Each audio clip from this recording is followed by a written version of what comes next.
समाचार गांधीनगरથી રક્ષાબંધન પહેલા સીએમ ભૂપેન્દ્ર પટેલની જાહેરાત। મહિલા ધારાસભ્યોને સીએમ ભૂપેન્દ્ર પટેલની રક્ષાબંધન ભેટ। રાજ્યની 14 મહિલા જનપ્રતિનિધિઓને કુલ 28 કરોડ ફાળવવામાં આવશે। મત વિસ્તારમાં રોડ અને ઇન્ફ્રાસ્ટ્રક્ચરના વિકાસલક્ષી કામો માટે રકમ ફાળવશે। દરેક મહિલા જનપ્રતિનિધિને 2 કરોડ રૂપિયાના વિકાસ કામો માટે મળશે।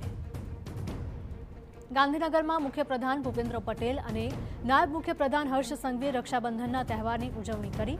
ગાંધીનગરમાં લોકભવન ખાતે રક્ષાબંધનના પાવન તહેવારની ઉજવણી। રાજ્યભરના વિવિધ શહેરોમાંથી આવેલી બહેનો અને ભાજપ સંગઠનની બહેનોએ મુખ્યપ્રધાનને રાખડી બાંધી।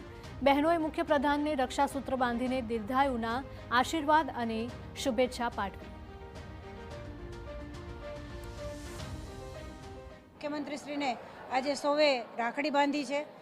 રક્ષા બાંધવી એટલે ભાઈનું રક્ષણ થાય, પણ સાથે શુભાશીષ પણ આપીએ કે બહેનોની એટલે કે મહિલા શક્તિ હંમેશા દેશના સારા કામ કરનારા અને ભારતીય જનતા પાર્ટીનું નેતૃત્વ કરનારા તમામ શીર્ષસ્થ નેતૃત્વને ખૂબ આશીર્વાદ આપીએ છીએ। ગુજરાત મહિલા મોરચા ભારતીય જનતા પાર્ટી દ્વારા આયોજન કરવામાં આવ્યું।